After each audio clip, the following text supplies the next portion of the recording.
Енді ренжісе ренжібесін, кім болса да тариф өте қымбат. Бұл жоспарлы өсім, сондықтан инвестициялар бағаның өсуі желілерді жаңартуға, жетілдіруге бағытталғанын түсінуіміз тиіс. Кейбір тұрғындар айтады ғой, менікі қымбаттырақ, мен көшімдікін қарасам неге арзан. Бізде 2017 жылдан бастап қаламызда баға тұрақты түрде деңгейде, яғни жыл сайын көтерілсе, ары кетсе бір 50-100 теңге ғана көтеріледі. 98 жылға шейін Астана жылы болмаған. Қазақ болғаннан кейін дайындаламыз ғой әр уақытта. Жаурап қылмасақ болды. Жыл беруге дайынбыз.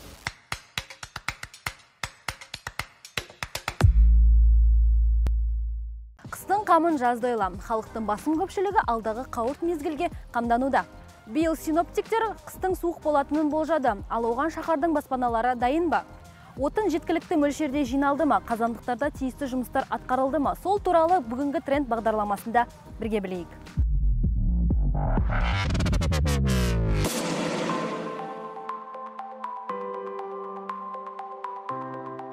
Осы жылғы жылыту маусымына дайындық қалай басталды?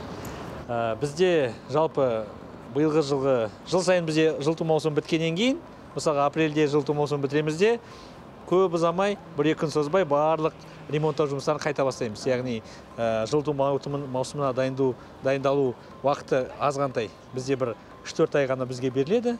Өйткені бізде қыркүйек айының соңында, не қазан айының басында келесі жылыту маусымы басталады. Сол себептен барлық коммуналдық энергетикалық мекемелер, су беру жылу мекемелері түгелімен ремонттық бағдарламаларын бастайды. Биылғы жылы барлық ремонт бағдарламалары аяқтауға жақын қалды. Жалпы мекемелер бойынша айта кететін болсақ, дайындық бізге 90%-дан барлығында асады. Кейбір объектілердің дайындығы 100% құрайды. Мысалға, энергетика объектілері ең біріншіден бұл бізде ТЭЦ-тар ғой, жылу беретін. Қаламызда 2 ТЭЦ бар. Олардың дайындықтары бізде бүгінгі күні 92% құрайды. Осы қыркүйек айының соңына дейін түгелімен 100% беретін боламыз дайындықты. Бірақ 92% болса да, бұл ертең-ақ жылу маусымы басталсақ, жылуды бере аламыз. Яғни, ол ешқандай кедергісі жоқ. Электр желу, жылу желу, теплотранзит, яғни Астанарек мекемелері бойынша бізде де дайындық 90%-дан асады. Су беру желілері түгелмен ремонттық нелерден өткен. Сонымен қатар 2 жылдан бойы бізде елордамызда Астана қаласында газ бар. Қаламызда 6000-ға жуық таман үй газбен жабдықталады. Сонымен қатар ТЭЦ-тер мен қосымша бір қазандықтар бар, аудандық қазандықтар. Олардың да дайындығы бізде 100%, яғни жаз бойы Қазтрансгаз аймақпен бірге сондай дайындықтар жұмыстарын өткіздік. Бүгінгі күні қысқа кіру үшін барлық мекемелер, барлық коммуналдық мекемелер техникалары түгелдей сақадай сай дейді. Біз жыл беруге дайынбыз. Ал өткен жыл қалай өтті? Қиындықтар болды ма? Жоқ, біздерде міне 3 жыл таман бірінші, екінші категориялы деңгейде авариялар тіпті болмаған. Яғни ешқандай, білесіздер, ешқандай ТЭЦ-тен де жылу беру, не электр су жүйесін болмау, сондай ешқандай авариялық жағдайлар болмаған. Яғни әрине бұл биыл келер жылда ондай болмайды деп ешкім айта алмайды. Өйткені бір қабылданатын, өйткені біз қолданып жатқан жабдықтар өте қиын энергетикалық жабдықтар, білесіз ғой, енді барлығы істен шығуы мүмкін, бірақ біз оның барлығына дайынбыз. Қажетті ремонттарын барлығын өткіздік. Міндетті түрде әрбір мекеменің өзінің авариялық запастары бар. Түгелмен, яғни дайын отырмыз.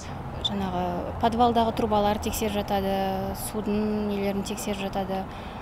Бүйтіп тоже үйлерді былай аралап, сұрап тұрады. Дайын болып жатыр? Әлі дайын емес.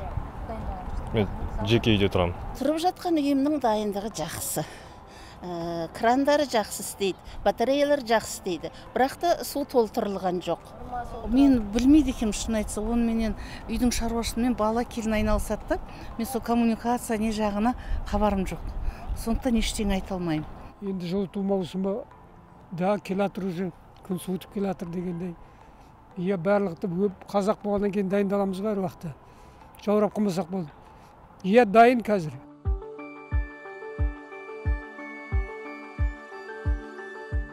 Бұл негізі тепловой пункт, жылу пункті деп айтайды. Және де бұл осы үйдің жүрегі деп атауға болады. Себебі жылу болмаса, бұл жерде ыстық су болмайды, жылу болмайды. Үйдің былайша айтқанда берекесі қашып кетеді.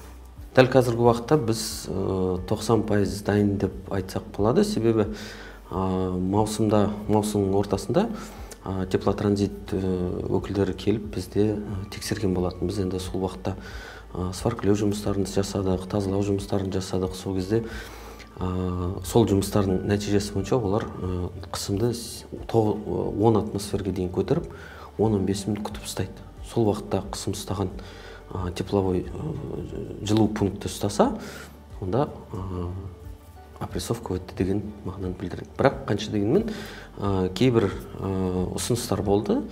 Ол мынау сынған бір запасной насосты ауыстыру деген сол сияқты бір ұсыныстар болды. Солардың бәрін сатып алып, қазір орнастырып, бәрін орнына ретіне келтіріп қойып жатырмыз. Жалпы жылу пункті өзі қазіргі уақытта автоматикалық түрде жұмыс істейді. Бұрындары мысалға бойлер болатын болса, қазіргі уақытта теплообменниктер бар. Теплотранзиттен келген техникалық сумен таза су араласады, ол ыстық су ретінде жоғары көтеріледі, және сол теплотранзиттің суы біздің батарейлерге барып, біздің үйлерді жылытады. Демек, қазіргі уақытта теплообменник деп атайды, бұрын ол бойлер деп атайтын. Және бұл мынау тұрған шкаф бұл жерде түгел автоматика. Өзі әр 30 секунд сайын қадағалап отырады, температураны көтеру керек па, жоқ түсіру керек па дегендей. Мұны 98 жылы Александр Энтин деген кісі бар. Сол кісі түгел үйлерде осындай шайба қойды да, и осы шайбаларды қойғаннан кейін Астананы жылытты. 98 жылға шейін Астана жылы болмаған. Теплотранзитқа жақын тұрған үйлер жылы болды, а содан ары кете, олар салқын болатын. Сосын ол кісі бәріне осылай шұғыл, в строгом порядке бәрін қойдырды, Астана жылды.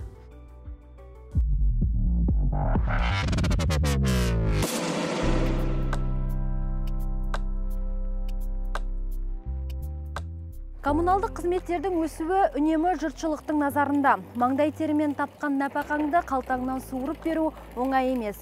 Ал тарифтер жыл сайын сынап бағанасындай жоғарылап келеді. Біз осы мәселеге байланысты ең алдымен халықтың пікірін тыңдаған едік. Әртүрлі оған ықпал ететін әртүрлі факторлар бар. Соның себептерінен барлық азық-түліктің де бағасы өсіп жатыр, тарифтердің де бағасы өсіп жатқан шығар сол себептен. Экономиканың өзгеруіне, доллардың өсуіне, қазір қымбатшылыққа байланысты шығар деп ойлаймын. Негізі коммуналканы қалтамыз көтереді. Орташа төлеп жатырмыз, орташа бағада. Бірақ қалай есептелетінін білмейді екенмін. Білмедім ол жағын. Енді ренжісе ренжібесін, кім болса да тариф өте қымбат. Особенно мен сықылды пенсионерларға, айналаның бәрі қымбатшылық. Көп мынау не қылып көтере берудің пайдасы жоқ қой деп ойлаймын. Тарифтерді есептелінетін білем, қалай есептелетін. Бірақ жылда өте жоғары қоса береді. Қымбатшылық дейді, жылдан жылға мынау күзге қарай тіптен қазір қымбатшылық қатты. Продуктымен бірге комуслуга бәрі қымбаттап тұр деп айтып жатыр. На сегодняшний день сфера теплоэнергетики, она в целом относится к сфере естественной монополии. Бүгінгі таңда жылу энергетикасы саласы жалпы табиғи монополияларға жатады. Тиісінше табиғи монополиялар заңымен бақылауды және реттеуді табиғи монополияларды реттеу комитеті атынан уәкілетті орган жүзеге асырады. Және оның аумақтық бөлімшелері, яғни біздің департаменттеріміз. Бірақ 2015 жылдан бастап бағаның өсуіне қатысты бізде шекті тарифтер саясаты жүргізілуде. Мұның аясында инвестиция тарту мәселесі қойылады. Осында инвестициялар тарту аясында 5 және одан да көп жылға арналған инвестициялық бағдарламалар бекітеді. Бұл инвестицияларды іске асыру үшін біз инфляция деңгейінде жоспарлы жыл сайынғы өсуді көздейтін шекті тарифтерді бекітеміз. Бұл жоспарлы өсім, сондықтан инвестициялар бағаның өсуі желілерді жаңартуға, жетілдіруге бағытталғанын түсінуіміз тиіс. Сапалы реттелген қызметтерді ұсыну үшін қандай да бір арнайы техника жоқ. Тарифтің өсуінің негізгі бөлігі жылу энергетикасы саласындағы стратегиялық тауар көмірге әсер етеді. Себебі жылу энергетикасы саласындағы табиғи монополиялар заңына сәйкес көмір көптеген аймақтарда, әсіресе солтүстікте стратегиялық тауар болып табылады. Көмір қазандықтарының барлығында көмір жағылады, және сол себепті жылу шығару үшін негізгі шикізат көмір қажет. Өз кезегінде бүгінгі күні мемлекеттік реттеуге жатпайтындықтан бізде көмір бағасы реттелмейді. Ол бәсекелестік ортада және көмір бағасының жыл сайынғы өсуі тарифтің өсуіне айтарлықтай әсер етеді. Себебі жылу энергиясының өзіндік құнының бір тарифтегі үлесі 60% стратегиялық тауар көмірді сатып алуға жұмсалады. 60% это заставляет приобретение стратегиялық товара, то есть угля. Осы тарифтерді қалай есептеуге болады, айтыңызшы? Жалпы тариф несін санағанда ең біріншісі актосмотра деген жасау керек. Үйдің қаншалықты ремонттық жұмыстарын жасау қажеттілігін білу керек. Содан соң жалпы тұрғындардың арасында өзінің бір ұсыныстар болады. Сол ұсыныстарын жинау керек. Соны екі құжатты жинап санаған кезде қай жұмыстың қанша болатынын білгенде, сол кезде ғана нақты тариф қанша болатынын есептеу болады. Өзінің жалпы нормативті документтері бар, формулалар бар, солар бойынша санап шығуға болады. Және де нормативті документ бойынша өзінің кемінде жасалу болатыны былайша айтқанда жұмыстар бар. Дератизациясы бар, өртке қатысты іс-шаралары бар дегендей, кішігірім ремонт жұмыстары. Сол секілді ненің бәрін санаған кезде тарифті сол кезде толығымен ғана шығаруға болады. Жоқ, кейбір тұрғындар айтады ғой, менікі қымбаттырақ, мен көршімдікін қарасам неге арзан, бірақ үйіміздің квадратурасы бірдей дейді, мысалы. Сондай болды ма жалпы? Жалпы біздің үйде ондай болған емес, бірақ енді кейбір кісілер бір үйді екінші үймен салыстыратын әдеті бар. Ал енді олны қарайтын болсақ, ол кезде айырмашылық ол жерде сол жұмысына байланысты ғой, былайша айтқанда. Сол үйдің тұрғындары мысалға мынаны гүлдендірейік, мынаны осылай жасайық, мынаны ремонт жасайық деп ұсыныс жасаған болса, ол кезде тарифтің былайша айтқанда бағасы өсе келеді. Барлығы су, электр немесе газ есептегіштерге бұрыннан үйреніп қалған, ал жылу есептегіштерін көбісі біле бермейді. Жалпы энергияның бұл түрі де есепке алынады. Жылу есептегіш дегеніміз не? Жылу есептегіш бұл жылу мөлшерін, сондай-ақ салқындатқыштардың массасы мен параметрлерін анықтауға болатын бірнеше механизмдегі құрылғылар жиынтығы. Жылу есептегіш ресурстардың нақты тұтынылған мөлшерін тіркейді. Бұл жағдайда жылумен жабдықтаушы ұйым тұрғындарға төлемге жылу энергиясы мен жылу тасымалдағыштың көп мөлшерін негізсіз ұсына алмайды. Каждый потребитель может мониторить, который по выставленным счетам к нему приходит. Әрбір тұтынушы өздеріне келген түбіртектегі көрсеткішті тексеруіне болады. Бүгінгі күні төлемдер дифференциалды тариф бойынша, яғни тұтынушы қарайтын топқа байланысты дифференциалды түрде төленеді. Есептейтін құралы бар тұрғындар, ондай жоқ тұрғындар, есеп құралы бар заңды тұлғалар, есептейтін аспабы жоқ заңды тұлғалар, есептейтін құралы бар не жоқ бюджеттік ұйымдар. Үйлерінде есеп құралы бар тұрғындар түбіртек келгенде одан қанша өнім тұтынғанын көре алады және уәкілетті органнан бұйрық бойынша бекітілген тарифті сұрап алып, түбіртектегі көрсеткішті тарифке көбейтіп, көрсетілген айда қанша төлем төлейтінін есептеп алады. Егер төлем көрсетілген тарифтен жоғары болса, кез келген тұтынушы өзі тұрған өңірдің табиғи монополияларды реттеу департаментіне жүгінуге құқығы бар. Оған арнайы хат жазып, тиісті құжаттарын тіркеп жіберсе, өтініш заңды түрде қаралады. Егер тариф артық болса, онда мамандар тиісті шараларды қолданады. Наши территориальный департамент, они примут меры реагирования. Ал жеке жылудың тарифі қалай есептеуге болады? Ол қалай беріледі және қалай есептеледі сол туралы? Жылу тарифін бізге теплотранзиттің өзі жаңағыдай санап береді. Әр ай сайын сол ненің квитанциясына келіп отырады. Бірақ бұл жерде байланысы ең былайша айтқанда маңызды байланысы жылу пунктында бәрі дұрыс істеп тұрса, және настройкалардың бәрі дұрыс болған болса, онда жылудың бағасы үлкен көп болып келмейді. Себебі бір айтайын дегенім, кейбір мысалға үйлерде жылудың настройкасын дұрыс істемеген. Оны қалай істеуге болады сонда? Оны арзанырақ қылдыруға бола ма? Апаларға экономдауым керек деген сияқты. Онда подъездердің ішіне кірейік, соны көрсетейін.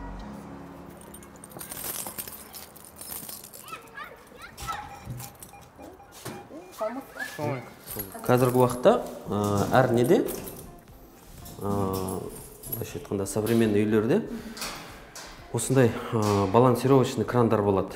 Ол мынау ыстық жылу үстінен астына кетеді ғой. Сол кезде мысалға мынандай әшейін крандармен жауып не қылатын болсақ, ол ертеңгі күні мына крандар атылады. Ол крандармен бүйтіп жауып қойып, кішкене ашып қойып істеуге болмайды. Ол үшін мынандай арнайы балансировочный крандар болады. Ол крандар негенде сондайға арналған өзі жоғарғы қабаттарда қаттырақ жабылады, астыңғы қабаттарда наоборот қатты ашып қояды. Сонда жылу үстінен келген кезде астына дейін жеткенде ол жаңағыдай бір қалыпты үйдің бәрін жылытып отырады. Бұл ең бірінші осындай тәсіл ненің бәрін жылуды толығымен үйге бір қалыпты беру. Негізі әр үй өзінікін азайта алады ғой, өзіне керекті мөлшерде? Бұл жерден азайтуға керек жоқ, себебі бұны тек қана мамандырылған адамдар ғана істеу керек. Инженер және білімі бар сантехник қана болмаса, сондықтан бұл жерде түйсінудің қажеті жоқ. Ал егер үйде азайтам десең, өшіретін батареялар? Онда үйдің батареяларының өзінде жандарында крандар болады. Сол крандармен сөндіруге болады, немесе жай қоюға болады. МИП-қа ауысқаннан бері тарифке бір қандай да бір пайдасы тиді ма, өзгерістер болды ма? Жалпы жылудың тарифына ол ешқандай өзгеріс әсер еткен жоқ. Себебі жылу тарифін Астанамызда теплотранзит жаңағыдай санап шығарады. Сондықтан бұл жерде ешқандай өзгерістер болмады. Біріншіден, екіншіден, МИП-қа ауысқаннан кейін көптеген тұрғындар үйдің, былайша айтқанда, қаншалықты состояниясын біле бастады. Себебі сорғылардың состояниясы қандай, клапандар бар, насостар бар, солардың бәрі түгел ме, түгел емес пе, істеп тұр ма, істеп тұрған жоқ па, соның бәрін біле бастады адамдар. Сондықтан бұл жерде көптеген адамдар тағы да былай ойлайды: менің жеке өзім үйім болса, мен жауаптымын, ал енді көп пәтерлі үй болса, менің ешқандай ол жерде жауапкершілігім жоқ деп санайды. Бірақ бұл жерде бұл қатерлік, үлкен қате. Себебі Гражданский кодекстің 189 тармағында жазылған әр мүлік иесінің, былайша айтқанда, өзінің жаңағыдай мүлігіне өзі жауапты деген нені айтылған. Сондықтан бұл жерде бұл да көп пәтерлі үйдің мүлігі ортақ мүлік. Сондықтан бұл жерге әр үйдің тұрғыны осы ортақ мүлікке жауапты. Сондықтан көптеген тұрғындардың менің атынан ұсынысым: ешқашанда жиналыстан қалмаңыздар, беріліп жатқан мәліметтен ешқашан бас бұрмаңыздар. Және күнде болмаса да кейбір кезде сұрап жүріңіздер, не болып жатқан, қандай өзгерістер болып жатқан, және ұсыныстарыңыздар болса, осы МИП төрағаларына тағайындасаңыздар болады.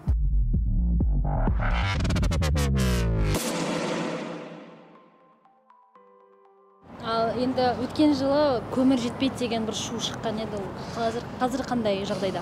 Біздерде көмірдің жетіспеушілігі жалпы республикамызда жыл сайын қыркүйек, қазан айларында қарашаға дейін сондай көмірдің жетіспеушілігі, әсіресе халық пайдаланатын көмірдің жетіспеушілігі мәселесі туындайды. Ол енді жасыратын мәселе емес. Біз жыл сайын оған дайындаламыз. Бізде 2017 жылдан бастап қаламызда баға тұрақты түрде деңгейде, яғни жыл сайын көтерілсе, ары кетсе бір 50-100 теңге ғана көтеріледі. Біз қалада көмір сататын орындармен меморандумға қол қоямыз. Жыл сайын қаламызда яғни көмір сататын 14 орын бар. Ол 14 орында бізде 8 компания жұмыс жасайды. Сол 8 компанияның барлығымен меморандумға қол қойдық біздер. Яғни биылғы жылда көмірдің бағасы бекітілген. Жалпы жылыту маусымында бізде көмірді Нұрсұлтан, Астана қаласы және де төңірегінде жатқан ауылдар, олар 500 мың тонна көмір қолданады. Жаңа жылыту маусымы келе жатыр. Қазіргі дайындықтарыңыз қалай? Дайындық жақсы, көмір келіп жатыр. Енді халықта алып жатыр, қазір осы жылы ерте алып бастады. Қыркүйек айына біз 9900 тонна план болды, 9000 тонна келді. Қазір осы айдың аяғына дейін 900 тонна келеді.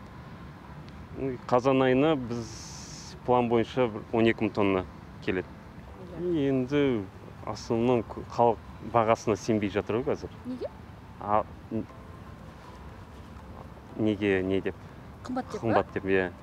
Жоқ, басқа жерлерде бізде бір баға ғой, білмейді ма оны? Қандай баға қойды осы? Баға 13.850 бір тоннасына. Өткен жылы қанша болды? 13.600. Сонда 200 теңге ғана қосылып, соған не істеп жатыр ма шулап? Кеңестеріңіз айта кетсеңіз қысқа дайындық туралы. Енді қысқа дайындау халық ерте алған дұрыс. Біз жаз бойы көмір кеп атады. Жаздың күні көмірдің сапасы да жақсы.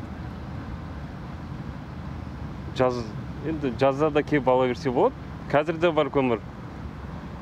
Мынандай болмай ма? Қыс аяз болып кетеді, бірақ бағасын қымбаттатып жіберу. Жоқ, баға қысы жазы бір қалыпты бізде. Баға көтерілмейді. Халықты ертеректеу көмір сатып алуға шақырдық. Өйткені көбі ойлайды, көмірді сол күзде алам деп соған қалдырады, ол дұрыс емес. Оны жазды күні алып, дәл сондай сапамен көмір келеді, оны алып көмір сақтайтын орынға қойсаңыз, осы бір-екі айда ешқандай ол бүлінбейді, ешқандай оған теріс әсері болмайды. Ең бастысы күн көзінен және де жаңбырдан сақтау керек. Осындай нелері болса. Бірақ мұнда Астана бойынша міне газ келді ғой. Енді газ келгеннен кейін ол әрине байқалып жатыр. Себебі бұрынғыдай кезектер жоқ. Жалпы қаламызда бізге 20 мыңға таман жер үй бар қаламызда. Оның бүгінгі күні 6 мың үйі газға қосылған. Яғни 25-30% әрбір 4-ші үй газға қосылды деп айтуға болады. Бұл дегеніміз өте үлкен көрсеткіш. Бізде қаламызда 10 тұрғын алабы және 3 микрорайон газға қосылған. Күннен күнге біздерде биылғы жылы әсіресе қосылу өте көп. Яғни бірінші жылы әрине қосылғанда кісілер көбі газ не нәрсе, қалай болады, сенбейді, бұл шынымен де трубада газ бар, труба салып қойсақ ішіне газ бар, қосылыңыз десем, газ бар ма жоқ та сенбеуші еді. Енді бар ол. Қиындықтар болды ма, мысалы, қыста қатып қалды деген жаңалықтар естіген болады? Әрине, бірінші жылы газ жүйесі қосылғанда, қосылған абоненттердің саны аздау. Енді көбі сондай қорқады, қалай болады, енді Астанаға бірінші рет келіп отыр. Скептикалық түрде бұл шынымен де көбі бір фантастикалық бірдеңке сияқты қарайтын болды. Енді рас қой, жасырын емес, газ қосамыз, кісілер сенбейді, қалай газ Астанада бар деп. Шынымен сондай болды, кісілер қорқты, бірақ біреу қосса, көршісі қосылып бір жыл өтеді. Мына жақсы кен көмір алмайсың. Сондай бір мәселелер болды. Енді кісілер көргеннен кейін көршілері қосылады, өздері артынан енді сондай ғой енді. Қазір енді Көктал мен Юго-Востокты әсіресе көрсеңіз, аралап көрсеңіз, әрбір екінші үй газға қосылған. Мен жуырда өзім алды күні Көкталды аралап қарадық, жұмыс бар. Мен сонда әрбір Көктал бірде әрбір екінші үй газға қосылған. Яғни көрші кейбір келетасын 5-6 жүйе 7 үй тоқтамай қатарынан газға қосылған. Неге сіз газ қосыпсыздар, осы газды қосқалы бері қанша уақыт болды және осының өзінің бір артықшылықтары туралы айтып берсеңіз? Былтыр 2021 жылдың қараша айында қостық газды. Бізге мынау газ орнататын кісілер уақытында, дер кезінде орнатып берді. Әрине біз 9 жыл көмір жақтық, пеш жақтық. Енді бұның шындығында да артықшылығын айтып, сөзбен жеткізу енді қиындау. Шындығы керек, оны надо чувствовать. Біріншіден бізде пеш болғанда қанша таза болса да күйе кіреді, ыс кіреді, енді оны белгілі. Ал мына газдан кез келген уақытта өзіміз қоса саламыз. Біріншіден таза, екіншіден сенімді. Үшіншіден, енді, может быть, бірінші тазалық болуы мүмкін, да? Біріншіден тазалық шығар. Әсіресе бізге біріншіден тазалық. Сосын жаз уақытында, мысалы, жаңбыр жауғанда да кез келген уақытта қоса саламыз да, үй, мысалы, жаңа дым болып кетпес үшін. Солай жақсы, өте жақсы. Бұл қолданысы қалай мүмкін көрсетіп жүресің? Оның, міне қазір мына бізде мына сигнализация, мынаны кез келген уақытта мына газды қосқан кезде біз мынаны қосып қоямыз. Міне астында біреу бар, міне счетчик, үстінде тұр мыналар, өте бұлар чувствительный. Сәл газдың иісі шықса, мыналар бірден іске қосылады, шырылдап, мына жерде клапан бар, бірден жауып тастайды да. Міне мына клапан тұр, бірден жауып тастайды. Сосын мына печканы қосу үшін, міне мынаны басамыз, басқаннан соң мына плюсты қосатын болсақ, температура өзі көтеріледі да, и мына қосылады печка. Болды. Ешқандай қиындығы жоқ. Осы газ арқылы мен мінеке мынау газда тамақ істеп отырмын. Осы арқылы мына жерде бізде кез келген уақытта мінеке газ, ең бастысы сенімді, шірпі қолданады деп балалардан да ешқандай қауіптен қорықпайсыз да. Міне мен кішкентай балаларым өздері тамақтарын істеп жүре береді. Бағасы не бойынша қаншақты? Бағасы енді тұтынуға байланысты. Мысалы қыстың күндері біз 30 мың теңгеден асырып жақтық. Әрине мынада 320 квадрат үйге ол деген былайша айтқан кезде жақсы бағада. Ал мысалы жаз уақыттарында тек ыстық су мен газға ғана енді 4 мың, 5 мың әртүрлі бағада шығып тұрады. Ал бұрын көмірге қанша кетеді? Көмірге енді біз деген шындығы керек, біз мынау еңбекті есептемейміз да. Шындығы керек. Мен үйде отырғасын, сосын кейде жолдасым үйде отырғасын, пешті өзіміз қарай саламыз, әйте саламыз, бете саламыз деп. Ал егерде сол жұмыс күшін мысалы біз жаңағы жалдасақ, айына жоқ дегенде 100 мың теңге береміз да. Сондықтан да біз мысалы көмірді почему-то арзан дейміз да. А негізі олай емес. Екеуінің бағасы бір шығып тұрады. Қазандықтар газға ауысу бойынша біз көп сұрақ қояды, бізде үйдегі тариф өзгере ме деп. Мен айта кетейін, үйдегі тариф өзгермейді. Яғни ол өзінің газды пайдалану механизмдері бар, тарифті өзгерту механизмдері бар. Соны біз сақтаймыз. Яғни ТЭЦ газды пайдаланса да, үйдегі сіздегі мысалға жылу үшін төлейтін ақшаңыз өзгермейді. Яғни сол деңгейде қала береді. Неше теңге болып тұр қазір? Қазіргі күні 1 гигакалорий нақты айта алмаймын, бірақ 2-2,5 мың теңге болып жатыр. Сіз үйге, мысалға однокомнатный квартираға сіз шамамен енді суығына байланысты 2-4 мың теңге, 3 мың теңге төлейсіз ғой шамамен осылай. Газды пайдалансақ, ол сізге ешқандай өзгеріс болмайды. Бірдей болып тұрады? Бірдей болып тұрады, иә. Ал жаңағы жилой массивтағы газдар қаншадан болып тұр? Жилой массивтағы газдардың бағасы 38-7 теңге. Соны да қымбат деп жатыр, иә, адамдар? Енді мұнда бәрінде емес. Жалпы орташа алатын болсақ, ол көмірмен шамамен бірдей бағасы шығады. Мысалға 120 квадраттық үй стандарт, 4 бөлмелі. Сіз көмірмен шамамен бірдей шығады. Сіз айына шамамен газға 18 мың теңге кетеді. Яғни бүкіл тамағын несімен? Тамағымен, несімен. Бірақ мұнда айта кету керек, сіз ол көмір алған бөлек, сіз тамақ несі кетпейді ғой. Мысалы, қандай үй көмір пайдаланса, ол қосымша 2 газ баллон алады. Айына 2 газ баллон алады, оның бағасы шамамен 2 мың теңге, 1 газ баллон. Ол 4 мың теңге. Соны барлығы кіріп кетеді. Тамағының дайындалуымен несімен бірге шамамен 120 квадраттық үй суық айларда бір қысты күні 18 мың теңге, плюс-минус енді. Үй неғұрлым үлкен болған сайын, соғұрлым сізге арзандау түседі. Өйткені пайдаланатын оборудованияңыз уже басқаша болады. Сосын газға төлеу бағасы ол сіздің пайдаланатын оборудованияға байланысты, жабдығы.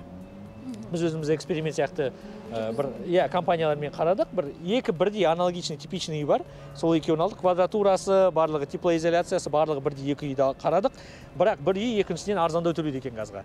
Неге қарасақ, өйткені бір подрядчик істеген барлығын. Неге қарасақ, өйткені бір үйде қойған газ жабдығы, оборудованиясы, газовый котел, ол сондай жақсы котел екен, экономичный, яғни жаққан газды, газ жаққан газды қайтып әкеледі де, теплооборот деген сондай понятиялар қайта жүргізеді. Неге соны алдын ала айтпасқа енді? Оны барлығын енді кісілерге айтамыз. Кісілердің өздері таңдайды ғой газоборды. Қалтасына қарайды. Сосын кейбірі қымбаттау болады, өйткені двухконтурный котел қояды. Көбі ыстық сумен қояды ғой үйге. Яғни душ қабылдауға, ыдыс жууға барлығын двухконтурный. Кейбірі тек қана жылыту үшін алады. Кейбірі сол екі нәрсеге пайдаланады. Соған байланысты.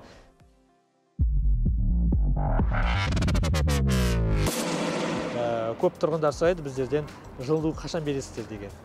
Кейбір ойлайды, 15 октябрь береді, жыл сайын сондай береді деген бір сондай несі бар өзі. Қатықпағы, ондай датасы жоқ.